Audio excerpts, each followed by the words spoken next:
Saulo ou Paulo, o último apóstolo, parte 1. A respeito do nome, alguns acham que o Senhor Jesus mudou o nome de Saulo para Paulo, mas isso não está na Bíblia. O Senhor Jesus chamou Saulo, Saulo, por que me persegues? Após aparecer para ele, após a cristofania, que está em Atos 9, versículo 4. Ananias também o chamou de Saulo, após a sua conversão, está em Atos 9, 17. O Espírito Santo fala em Saulo, quando o chama para a primeira viagem missionária. Após a conversão, ele é chamado mais 11 vezes de Saulo. Saulo para Paulo, essa mudança só ocorreu nas viagens missionárias, a partir de Atos 13, versículo 13. Quem mudou o seu nome não foi Jesus, mas foi Lucas. E os nomes Saulo, Paulo são o mesmo nome para a mesma pessoa. Ele mesmo diz em Atos 13, versículo 9: Todavia, Saulo, também chamado Paulo, cheio do Espírito Santo, fixando nele os olhos, disse. É Lucas falando sobre Saulo. Saulo era o nome hebraico dele e Paulo o nome grego do sobrenome latino Paulus. E a população daquele local, daqueles lugares para onde Paulo foi, falavam em grego. Talvez por isso Lucas, que escreveu o livro de Atos, usa o seu nome grego. E nós temos também outras pessoas que tiveram outros nomes e não necessariamente mudados por Deus ou pelo Senhor Jesus. Nós temos José, que foi chamado Barnabé, em Atos 4, 36, Simão, chamado Níger, em Atos 13, 1, Tomé, chamado Dídimo, em João 21, 2. Onde Paulo aparece na Bíblia? Primeiramente em Atos 7, 58, em que a palavra diz: E lançando-o fora da cidade, o apedrejaram. As testemunhas deixaram suas vestes aos pés de um jovem chamado Saulo e apedrejavam Estevão, que invocava e dizia: Senhor Jesus, recebe o meu espírito. Então, ajoelhando-se, clamou em voz alta: Senhor, não lhes imputes este pecado. Com estas palavras, adormeceu. Então, Saulo surge quando apedrejaram Estevão. E Atos 8:1 diz: E Saulo consentia na sua morte, de Estevão. Naquele dia, levantou-se então grande perseguição contra a igreja em Jerusalém, e todos, exceto os apóstolos, foram dispersos pelas regiões da Judéia e Samaria. Mas quem era Paulo? O que nós sabemos sobre Paulo foi o que ele mesmo nos disse nas suas cartas e no que Lucas contou. Sabemos que era judeu de nascimento, filho de pais judeus, e tinha o sangue do patriarca Abraão. Em Atos 22, 3, ele diz: Eu sou judeu, nasci em Tarso da Cilícia, mas criei-me nesta cidade, e aqui fui instruída aos pés de Gamaliel, segundo a exatidão da lei dos nossos antepassados, sendo zeloso para com Deus, assim como todos vós os sois no dia de hoje. Aos judaizantes que duvidavam da sua linhagem, ele fala em Filipenses 3, versículos 4 e 5. Eles duvidavam que ele fosse um judeu e que tivesse uma linhagem entre o povo de Abraão. E ele nos diz: bem que eu poderia confiar também na carne. Se qualquer outro pensa que pode confiar na carne, eu ainda mais. Circuncidado no 8º dia, era do povo de Deus que era circuncidado, sempre no 8º dia, da linhagem de Israel, da tribo de Benjamim, hebreu de hebreus. Quanto à lei, fariseu. Quanto ao zelo, perseguidor da igreja. Quanto à justiça que há na lei, irrepreensível. Paulo tinha total conhecimento da lei. Ele era um estudioso da lei, que na época era o Antigo Testamento, né? E se destacava no judaísmo. Ele era muito admirado pela sua dedicação à lei. Ele foi educado em Jerusalém por Gamaliel, que foi o maior e mais ilustre rabino da época de Paulo. Em Atos 22, 3, ele fala: eu sou judeu, nasci em Tarso de Cilícia, mas criei-me nesta cidade e fui instruída aos pés de Gamaliel, segundo a exatidão da lei de nossos antepassados, sendo zeloso para com Deus, assim para como todos vós o sois no dia de hoje. O conhecimento de Paulo transcendia o campo religioso, ele ia além do campo religioso. Ele era poliglota, falava várias línguas, e ele conhecia grandes pensadores e filósofos da época. Aos judaizantes que duvidavam da sua linhagem, ele diz em Gálatas 1,14: e na minha nação, quanto ao judaísmo, avantajava-me a muitos da minha idade. Ou seja, ele ia bem à frente dos outros que tinham a mesma idade dele, sendo extremamente zeloso nas tradições do meu país. Ele era um fariseu, que era a seita mais rigorosa dos judeus. Havia os saduceus, que não acreditavam na ressurreição, e havia os fariseus também, que era a seita mais rigorosa. Eles guardavam muito a lei.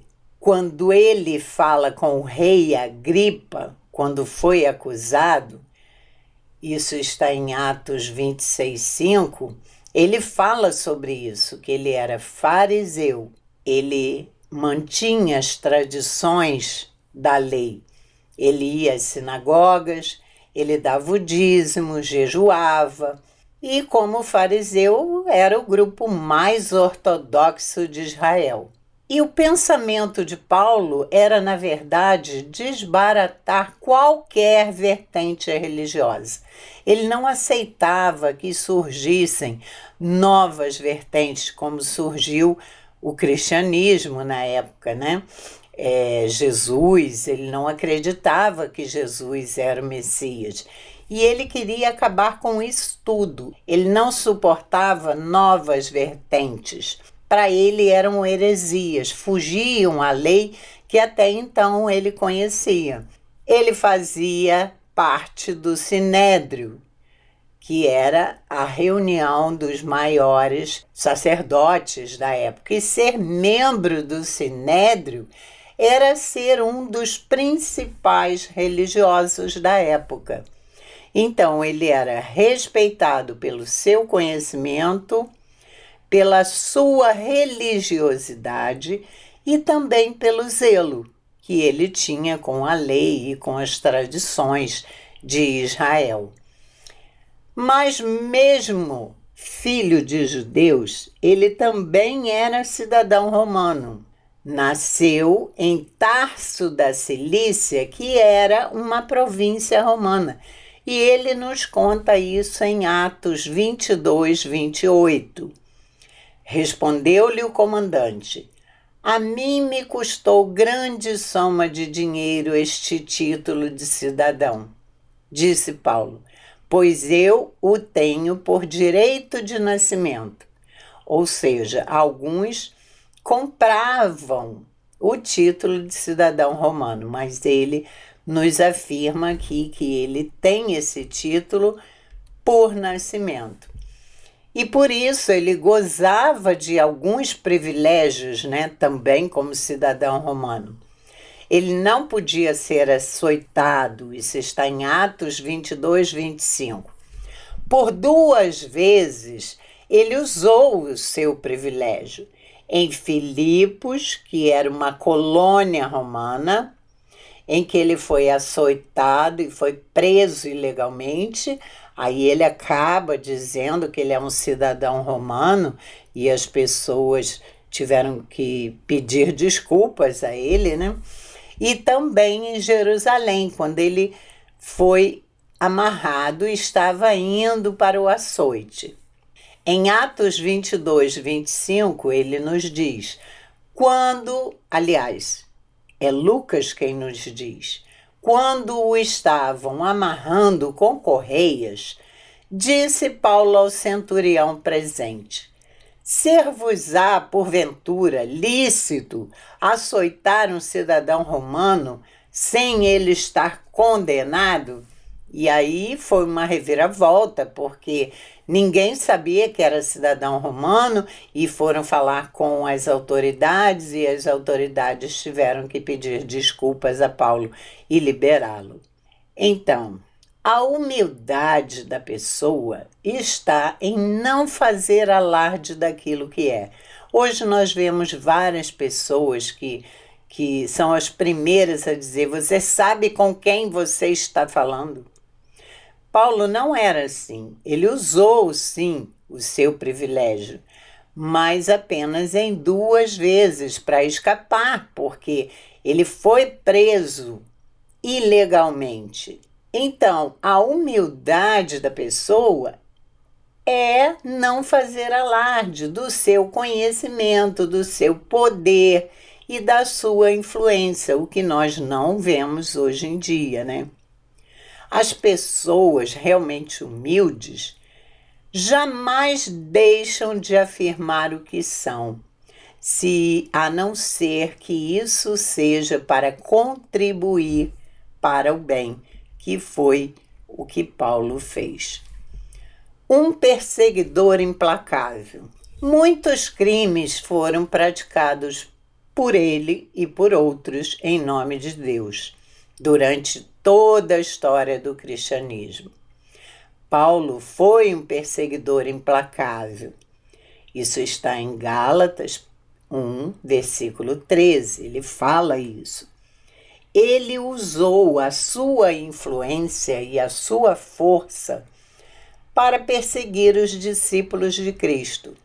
Ele diz em 1 Timóteo 1,13, a mim, que noutro tempo era blasfemo e perseguidor e insolente, mas obtive misericórdia, pois o fiz na ignorância, na incredulidade. Ele era arrogante, era soberbo e usava de truculência física para com os cristãos. E aí nós vemos alguns fatos. Ele era visto como perseguidor. Primeiro, em Corinto, ele se considerava o menor dos apóstolos. Ele não achava que poderia ser equiparado a Pedro ou a João. Ele se considerava menor que eles, porque ele achava que não era digno de ser chamado um apóstolo por ele ser um perseguidor da igreja. Ele diz isso em 1 Coríntios 15, versículo 9. Aos Gálatas, em Gálatas 1,13, ele também fala, E em Jerusalém também ele diz em Atos 22, 4. Ao rei Agripa, ele fala em Atos 26, de 9 a 11. Na verdade, a mim me parecia que muitas coisas devia eu praticar contra o nome de Jesus, o Nazareno. E assim procedi em Jerusalém. Havendo eu recebido a autorização dos principais sacerdotes, encerrei muitos dos santos nas prisões, e contra estes dava o meu voto quando os matavam. Muitas vezes os castiguei por todas as sinagogas, obrigando-os até a blasfemar. E demasiadamente enfurecido contra eles, mesmo por cidades estranhas, os perseguia. Então, ele recebia cartas de autorização dos sacerdotes que queriam acabar com aquela seita e ele encerrava esses santos, prendia os cristãos, né? E dava o seu voto quando eles queriam matar. Ele votava a favor da morte deles. E Paulo os castigava em qualquer lugar e os obrigava a blasfemar. Na verdade, ele era enfurecido contra os cristãos e ia a qualquer lugar para persegui-los, né? Com Cristo, ele foi perseguidor da igreja e foi perseguidor de Cristo. Em Atos 26, 14, a palavra diz: E caindo todos nós por terra, ouvi uma voz que falava em língua hebraica. Língua hebraica. Saulo, Saulo, por que me persegues? Dura coisa é recalcitrares contra os aguilhões. Era Jesus falando com ele, né? Por que me persegue? Não adianta você lutar contra os aguilhões. E Paulo acabava se levantando contra os cristãos, e com isso ele se levantava contra o próprio Deus. Mas acontece que, apesar de ser chamado pelo Senhor Jesus, o povo ficou pasmo com ele. Primeiro Ananias, que reclama com o Senhor Jesus, né? Em Atos 9, de 13 a 14. O Senhor Jesus manda que Ananias procure por Paulo, e Ananias reclama, mas logo ele, Senhor, ele que persegue os cristãos, ele que nos leva à morte. Mas o Senhor Jesus avisa: não, ele é um vaso que eu escolhi. E aí Ananias obedece. Houve também a reação do povo de Damasco contra ele, em Atos 9, 21, porque não creram, né? E também a reação dos discípulos de Jerusalém, que também não creram nele. Isso está em Atos 9, 26. Segundo, ele foi um perseguidor cruel e resistente. Ele era visto como uma fera selvagem, em Atos 8, de 1 a 4. Muitos fugiam dele e muitos fugiram para Damasco, para onde ele foi depois, em Atos 9, 1 e 2. Ele queria, na verdade, destruir todos os cristãos, exterminar com, segundo ele, essa raça que pregava heresias, né? Aquelas pessoas que só se preocupavam com aquela seita de um homem que foi crucificado e que era o Messias. Ele vivia respirando ameaças de morte. Por isso, ele foi considerado uma fera selvagem. A fera, quando ela vem sobre a pessoa, ela vem arfando, bufando com ameaças e morte. Por isso, assim ele era conhecido. Ele era chamado de exterminador, de monstro, de carrasco, de perseguidor. O radicalismo religioso dele não dava espaço ao entendimento. Ele era super radical, ele só cria nas Escrituras, no Antigo Testamento, que ele tanto conhecia, e como ele era muito radical a respeito da lei, ele não conseguia entender o porquê dos cristãos. E assim foi por toda a humanidade, em que houve muitas guerras santas e atitudes ensandecidas de pessoas que são radicais demais para entender. E ainda hoje isso acontece. Houve guerras santas na época da igreja, na época das cruzadas, enfim, hoje ainda existe em determinados países. E atitude de pessoas ensandecidas acaba destruindo o povo de Deus. Ele perseguia qualquer um, tanto homens como mulheres e parece que até criança. O que ele queria, na verdade, era banir o cristianismo, porque ele não aceitava que um homem crucificado seria o Messias. Não, um homem que foi morto, crucificado, é um criminoso.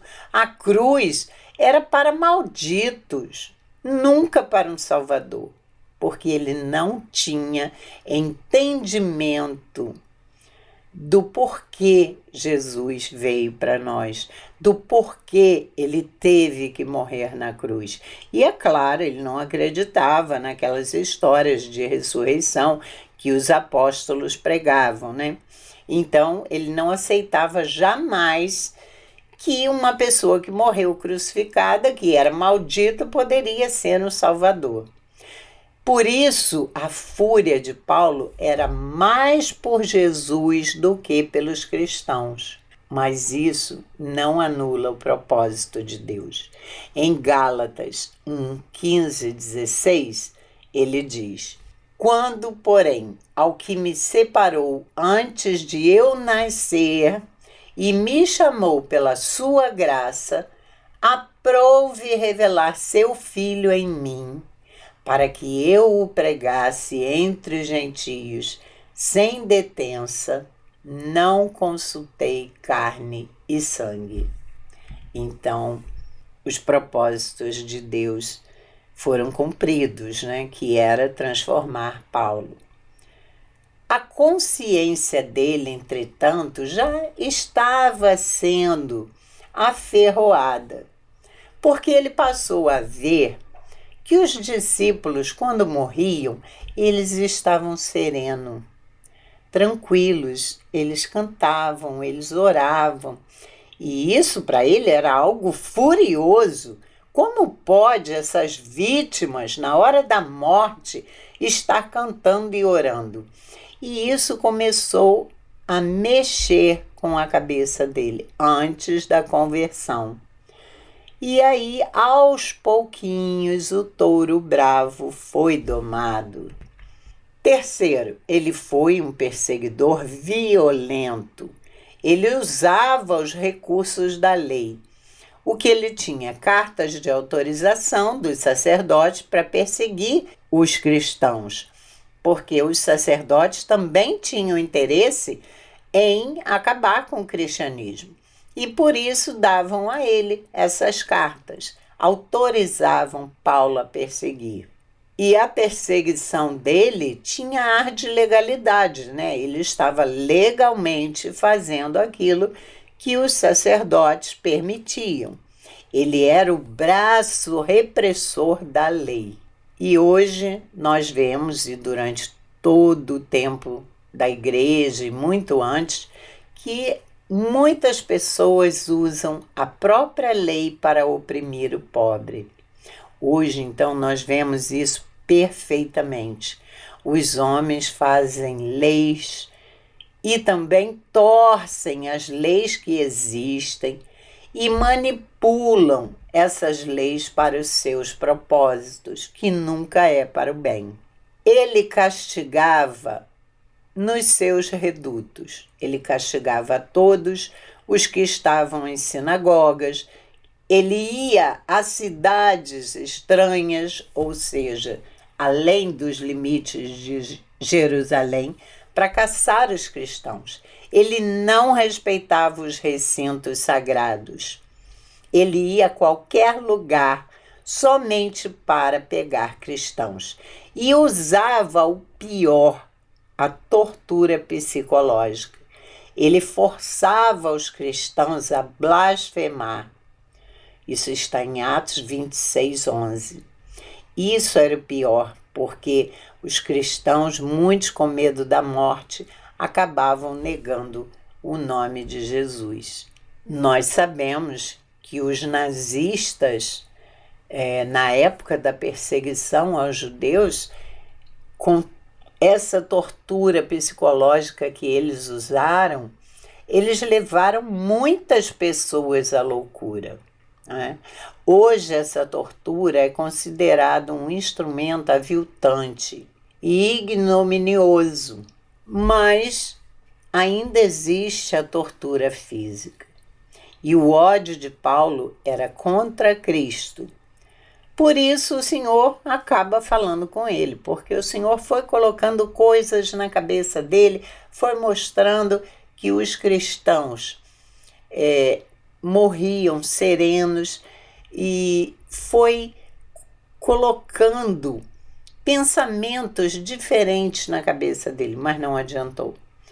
Paulo não mudou. Então o Senhor aparece para ele em Atos 9, 5 e fala: eu sou Jesus, a quem tu persegues. Ele amarrava os cristãos e os levava aos sacerdotes, como em Atos 9, 21. Colocava esses cristãos em prisões, açoitava-os e matava-os. Ele dava o seu voto para que fossem mortos. Ele não matava pessoalmente, mas ele dava o seu voto na hora da votação para que muitos fossem mortos, como em Atos 26, versículo 10. Sua conversão. A conversão de Paulo parece-nos a mais importante conversão da história. Como poderíamos imaginar um homem desse, uma fera, um touro selvagem, com tanto ódio dos cristãos e ser completamente transformado, né? E, convertido, ele foi a maior influência em todo o cristianismo. Tanto é que Lucas, impressionado com a conversão de Paulo, ele registra isso 3 vezes no livro de Atos. Ele fala em Atos 9, em Atos 22 e em Atos 26. Então ele foi convertido pela graça soberana de Deus. Não foi ele que se decidiu por Cristo, por aceitar Cristo, mas foi Cristo que se decidiu por ele. Paulo vinha caçando os cristãos e Cristo vinha caçando Paulo. E aí nós vemos como a salvação é obra de Deus. Deus em Cristo reconciliando o mundo, como ele mesmo diz depois em 2 Coríntios 5, 18. Ele não tinha nenhum mérito para que o Senhor Jesus o chamasse. Isso nos mostra, né, que não é pelos nossos méritos, porque se alguém não tinha mérito e seria o mais impossível de ser convertido, seria Paulo, por tudo que ele fez, né? Mas depois de convertido, ele nos diz sobre os seus predicados, que ele era da tribo de Benjamim, ele era isso, ele era aquilo, ele era fariseu, mas ele considerou tudo isso como refúgio, como esterco. Ele fala em Filipenses 3:8. Sim, deveras considero tudo como perda, por causa da sublimidade do conhecimento de Cristo Jesus, meu Senhor, por amor do qual Perdi todas as coisas e as considero como refúgio. Então, Jesus já vinha trabalhando na consciência de Paulo, porque ele começou a perceber que as pessoas que iam morrendo, elas morriam serenamente, elas iam para a morte de forma serena, provavelmente pela influência do Espírito Santo. Elas tinham paz na hora da morte. O Espírito Santo trabalhava nelas. E ele começou a perceber, e elas iam cantando, iam fazendo orações e falando sobre o Senhor Jesus. E ele começou a perceber isso. Por isso, nós dizemos que Jesus já vinha trabalhando na consciência de Paulo. Mas ele não amansou com essas ferroadas que Jesus foi dando a ele. Então, Jesus apareceu e o subjugou, né? A prova da eleição de Deus aqui é incondicional. Nós podemos perceber que Paulo foi eleito e ele diz que ele já tinha sido escolhido muito antes. A graça de Deus é irresistível. O chamado é irrecusável. E ele foi jogado ao chão e cego. Podemos lembrar que Nabucodonosor também teve que comer capim para aceitar o Deus dos hebreus, né? Pois é, o caçador dos céus, Senhor Jesus, venceu e o touro foi domado. E aí 3 coisas aconteceram na sua conversão. Ele viu uma luz. Isso está em Atos 22, que ele conta, 6 e 11. Essa luz abriu os olhos da alma dele e tirou-lhe a visão. Ele viu a verdade e perdeu a visão. Ele viu a glória do Filho de Deus ressurreto. Segundo, ele ouviu uma voz em Atos 22, 7, que ele conta. Era a voz do Senhor, muito poderosa, que despede chamas de fogo, que faz tremer o deserto e é irresistível. Ele o chama de Senhor. Ele se curva, ele se prostra. Depois, a humilde entrega, em que ele se entrega totalmente ao poder do nosso Senhor. E aí ele reconhece que Jesus é o Senhor, que ele realmente ressuscitou, porque ele não acreditava. Ele não acreditava como pode um homem desse, maldito, ser o Messias. Como pode ele ressuscitar? Se ele fosse o Messias, ele ressuscitaria, sim, mas acontece que ele não é o Messias, porque ele foi um maldito, morreu numa cruz. Mas quando ele vê Cristo, ele entende e acredita que Jesus ressuscitou. E nesse momento ele reconhece que ele é pecador, que ele é um pecador e que precisa da salvação de Cristo. Ele reconhece que precisa ser guiado pelo Senhor, porque logo depois ele pergunta: o que farei, Senhor? Ele pergunta ao Senhor Jesus o que ele fará ali, depois daquilo. E o Senhor Jesus manda que ele vá para Damasco. Então, ele reconhece que ele precisa ser guiado, ele está perdido. Reconhece que é pecador, precisa da salvação e que está perdido, precisa ser guiado. Então, ele vai para Damasco. Entra em Damasco humilhado e cego. Mas, a partir daí, ele muda, porque ele demonstra uma vida de oração, ele demonstra ter o Espírito Santo e quer ser batizado, como acaba sendo. Então, entra para a família de Deus. Uma pedra bruta lapidada. Ele foi convertido para ser um pregador e promover a fé. Ele abre a boca para testemunhar a partir da sua conversão e quando Ananias tira as escamas dos seus olhos e ele passa a enxergar. Então, ele parte para testemunhar, para falar para todo mundo. E aí ocorrem 3 mudanças. De agente da morte, porque ele era o agente que provocava a morte dos cristãos, ele passa a ser pregador do Evangelho, em Atos 9:20. Ele foi escolhido para pregar aos reis e gentios, como está em Atos 9:15. Ele pregou em prisão e também aos que estavam em liberdade, os que estavam com saúde e os que estavam doentes. Ele pregou em lares, sinagogas, templo, ruas, praças, praia, navio, governo e escolas. E quando ele pregava, corações eram impactados.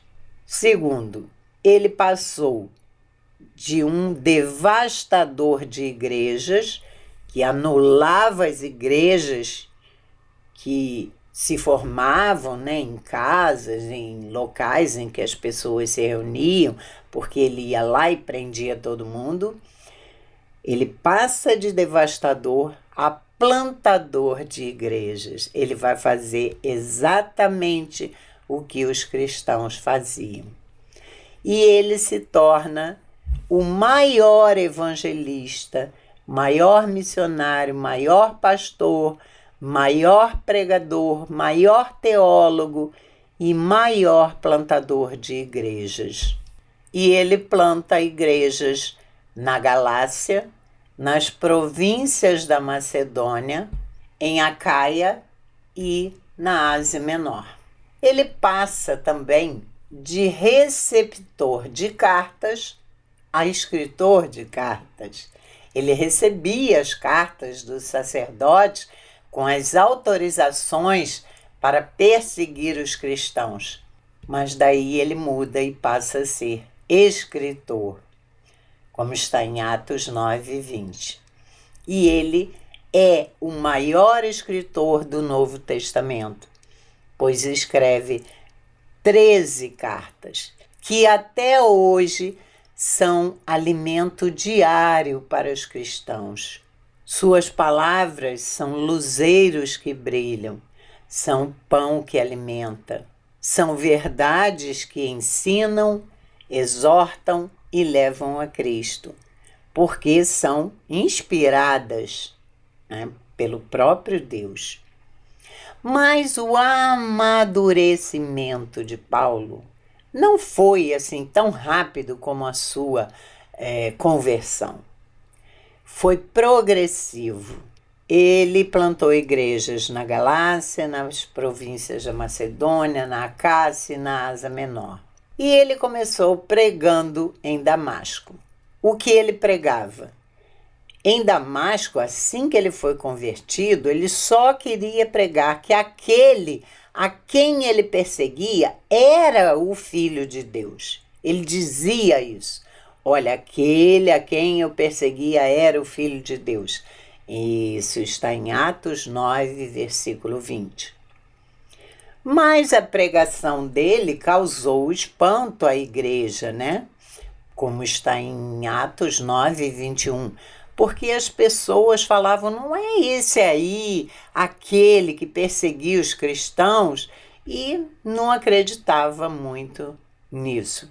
Depois, ele teve que sair, então, de Damasco e acabou fazendo um seminário intensivo com Jesus. Existe um intervalo entre Atos 9, 20 e 21 e Atos 9, 22. Esse intervalo, nós não temos registro do que aconteceu, a não ser o que ele falou. mas ele mais se fortalecia. E quando ele volta, demonstrava aquilo que ele dizia, porque antes ele só falava: aquele a quem eu perseguia era filho de Deus. Mas agora ele demonstrava isso, ele provava. Como ele provava? Através da própria Escritura, do próprio Antigo Testamento, que ele tão bem conhecia. Ele fez um exame acurado das Escrituras, uma investigação precisa e uma análise profunda. Agora, onde ele esteve e o que ele aprendeu, o livro de Atos não nos fala, mas a resposta é dele mesmo em Gálatas, capítulo 1, versículos 11 e 12. Faço-vos, porém, saber, irmãos, que o evangelho por mim anunciado não é segundo o homem, porque eu não o recebi, nem o aprendi de homem algum, mas mediante revelação de Jesus Cristo. Então, ele foi para a Arábia e ele ficou por 3 anos examinando o Antigo Testamento. E volta a falar em Gálatas 1, 15 a 17. Quando, porém, ao que me separou antes de eu nascer e me chamou pela sua graça, aprouve revelar seu Filho em mim, para que eu o pregasse entre os gentios, sem detença. Não consultei carne e sangue, nem subi a Jerusalém para os que já eram apóstolos antes de mim, mas parti para as regiões da Arábia e voltei outra vez para Damasco. Ou seja, ele foi para a Arábia, ficou 3 anos estudando, examinando o Antigo Testamento, investigando, fazendo uma análise profunda e percebeu que o Antigo Testamento só falava de Cristo. Tudo estava ali. Ele viu em tudo o Cristo ressurreto. E aí ele já não só falava que Cristo era o Filho de Deus, ele provava. Paulo era muito inteligente e ele provava pelas Escrituras, como nós vemos hoje nas suas cartas. Ele usa muitos trechos do Antigo Testamento para provar as suas teses e provar que Jesus era o Filho de Deus. Mas em Damasco ele encontrou resistência. As pessoas já não queriam mais ouvir. E aí ele tem que fugir, né? E foge de uma forma humilhante, em um cesto que foi descido muralha abaixo, e vai para Jerusalém, como está em Gálatas 1:18. Lá ele também foi rejeitado pelos discípulos. Os discípulos não acreditavam nele. Achavam que aquilo era uma artimanha para acabar prendendo todos os discípulos e os cristãos, né? Descobrir o esconderijo deles e prendê-los. Mas Barnabé acreditou nele e acabou investindo em sua vida. Barnabé foi um instrumento que Deus usou para introduzir Paulo na comunidade cristã. Em Gálatas 1:23 ele diz: aquele que antes nos perseguia, agora prega a fé que outrora procurava destruir. Ou seja, Lucas fala sobre isso, né, em Atos, que ele antes perseguia, mas que agora ele prega a fé que ele mesmo antes procurava destruir. Então, Paulo teve desenvoltura para falar da palavra, para explicar, para mostrar o que estava no Antigo Testamento sobre Cristo, para provar, através das Escrituras, que ele era o Filho de Deus. Ele teve desenvoltura para isso, mas ele não alcançou o resultado que ele queria, que ele esperava. E aí ele enfrenta mais perseguição em Jerusalém. Em Atos 9, 28 e 29, ele diz, Lucas diz, né? Estava com eles em Jerusalém, entrando e saindo, pregando ousadamente em nome do Senhor. Ele era ousado, ele tinha intrepidez do Espírito Santo. Falava e discutia com os helenistas. Os helenistas eram aqueles que não criam na ressurreição. Mas eles procuravam tirar-lhe a vida.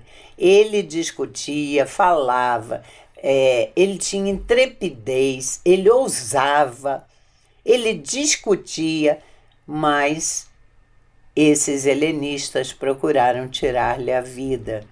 E lá vai ele de novo. Então, na volta a Jerusalém, ele foi preso. E ele foi dispensado da obra. Está em Atos 22, 17 e 18. Tendo eu voltado para Jerusalém, enquanto orava no templo, sobreveio-me um êxtase e vi aquele que falava comigo. Apressa-te e sai logo de Jerusalém, porque não receberão o teu testemunho a meu respeito. Então ele é dispensado daquela obra pelo próprio Deus que fala com ele. Sai daí, não adianta, não é aí que eu te quero. Eles não vão receber o teu testemunho. Sai daí, vai para outro lugar. E assim ele fez, né? Ele até tenta discutir com Deus, né? Por quê? Porque ele acha que ele é o homem certo. Não, eu tenho todo o conhecimento da Escritura, eu consigo provar no que está na Escritura que o Messias viria, que aconteceria isso. Mas Deus não cede. Ele acha que é o homem certo, mas Deus não acha. E aí ele fala, Paulo, vai embora. Em Atos 22, 19 a 21, eu disse, Senhor, eles bem sabem que eu encerrava em prisão e nas sinagogas açoitava os que criam em ti. É ele falando com Deus, né? Quando se derramava o sangue de Estevão, tua testemunha, eu também estava presente, consentia nisso e até guardei as vestes dos que o matavam. Mas ele me disse, vai, porque eu te enviarei para longe, aos gentios. Então, Paulo tenta brigar com Deus, reclamar com Deus. Não, Senhor, eu sou a pessoa certa, mas Deus diz, vai, não é aqui que eu te quero. E a gente pode perceber, né, que a vontade de Deus é sempre o diferencial na nossa vida. Às vezes nós fazemos alguns planos, queremos isso e aquilo, mas é Deus quem manda. Vai para esse lugar que eu estou te mandando. E os irmãos, ou seja, os apóstolos, né, acabam sabendo disso. E ele acaba sendo retirado pelos irmãos, em Atos 9, 30. Isso é mais um golpe no seu orgulho. Porque depois que ele vai, em Atos 9, 31, Lucas conta que a igreja ficou bem, ficou tudo tranquilo, tudo na paz. E aí esse golpe fere o orgulho, né? E fere o orgulho de qualquer pastor que vê que a igreja fica bem sem ele, né? Ele sai e a igreja fica bem. Isso fere o orgulho de qualquer um. E então Paulo é obrigado a voltar para Tarso. E lá em Tarso ele desiste. Ele fica no anonimato, ele fica num completo ostracismo. Ele estava cheio de sonhos, querendo pregar, mas acaba sozinho e esquecido. Mas por que será? Deus estava tratando dele. Deus se preocupa mais com quem somos do que com o que fazemos. A prioridade não é fazer a obra de Deus, mas é conhecer o Deus da obra. E Paulo ali ainda não conhecia esse Deus. Ele queria fazer a obra, mas ele ainda não conhecia o Deus da obra. Ele tinha que aprender que o sucesso da obra vem de Deus, que é Ele que nos capacita. Ele ainda estava na antiga aliança. O que era a antiga aliança? Tudo depende de nós. Mas na nova aliança, isso mudou. Tudo dependia de Deus. Tarso, para Paulo, foi um treinamento, foi um deserto para ele. Foi a escola do Espírito Santo. Porque o deserto nos tira do palco. Ele apaga as luzes, ele nos humilha. E foi o que aconteceu com Paulo. E Deus não tem pressa. Nós é que temos pressa, mas Deus não. Ele não se preocupa com o tempo. Ele faz tudo perfeitamente na hora certa. Moisés esperou 40 anos para ser chamado por Deus e foi usado por mais 40 anos. Elias esperou 3 anos e meio e foi usado em um dia no Monte Carmelo. Jesus esperou 30 anos para começar seu ministério. E Paulo esperou 14 anos em Tarso. Ele tinha que aprender primeiro a ser liderado. Ele tinha que obedecer, ter um líder, aprender o que é estar sob a autoridade do líder, para depois ele poder liderar. Então, em Antioquia, a terceira maior cidade daquela época, eles passaram a receber o Evangelho. O Evangelho chegou em Antioquia. E aí Jerusalém envia Barnabé para ir para lá, pregar, ensinar. E Barnabé, que havia acreditado em Paulo lá no início, lembrou dele e o buscou em Tarso. E eles passaram lá 1 ano fortalecendo a igreja em Antioquia. E o Espírito Santo, segundo a palavra, separou Barnabé e Paulo. A palavra não diz Paulo e Barnabé, diz Barnabé e Paulo.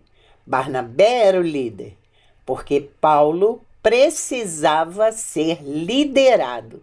Ele precisava aprender a ser liderado, a ser servo, né?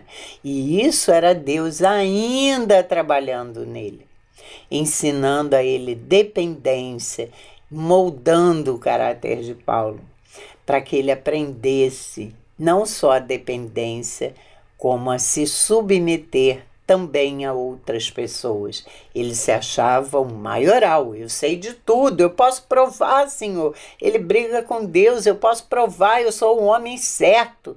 Não. Deus queria ele aprendendo, perdendo o orgulho, perdendo isso tudo que ele tinha, saindo da antiga aliança para a nova. Paulo depende de Deus. Tudo depende de Deus. E aos poucos Deus foi liberando, foi trabalhando nele e depois de 14 anos libera Paulo para ir a Antioquia ensinar, né? Nós vemos 5 marcas de vida vitoriosa que o próprio Paulo nos mostra.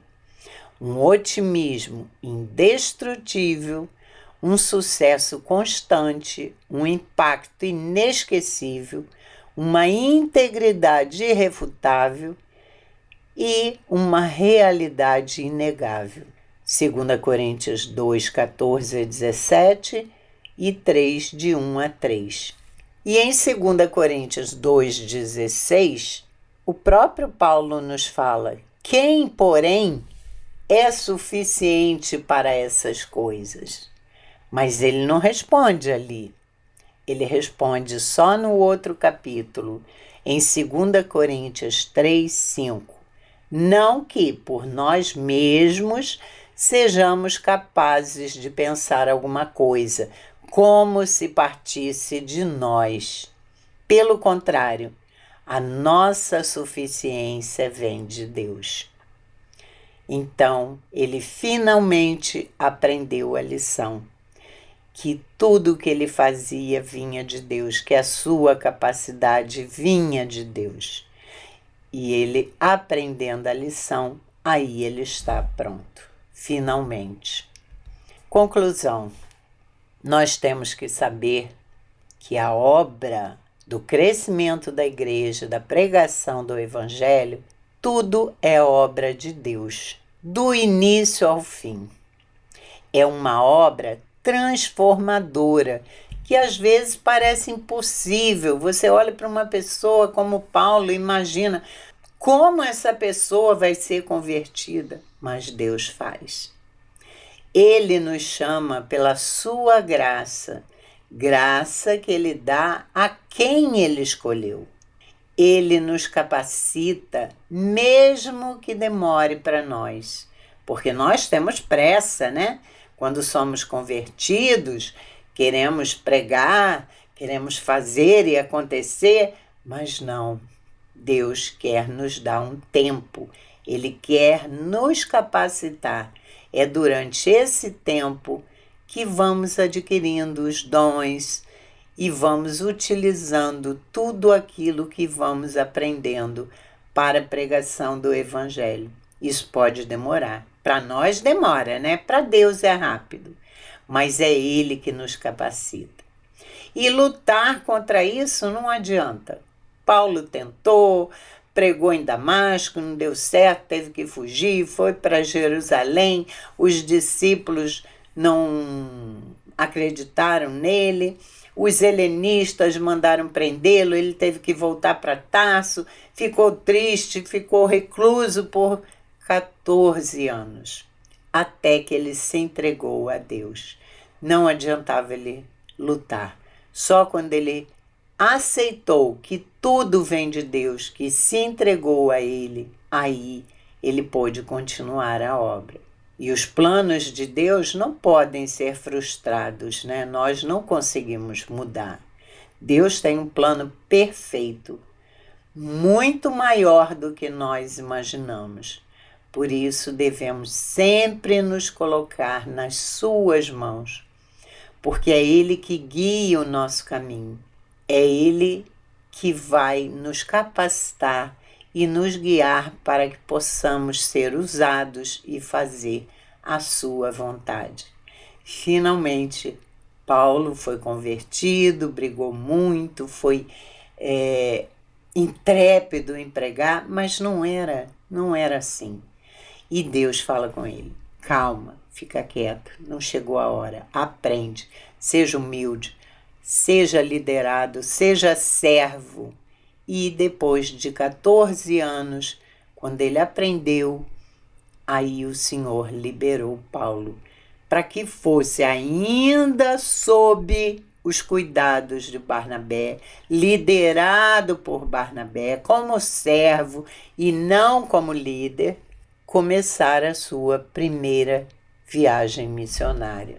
Que maravilha, né? A obra de Deus na vida de Paulo. Portanto, irmãos, esse é um primeiro vídeo de introdução e mais à frente nós estaremos vendo as viagens missionárias de Paulo. Espero que ajudem vocês a compreender um pouco essa introdução e que possamos aplicar às nossas vidas tudo aquilo que foi ensinado a Paulo e que ele nos ensina hoje. Ele foi ensinado por Deus, pelo Senhor Jesus, e hoje é Ele que nos ensina. As suas palavras são frutos de tudo o que ele aprendeu.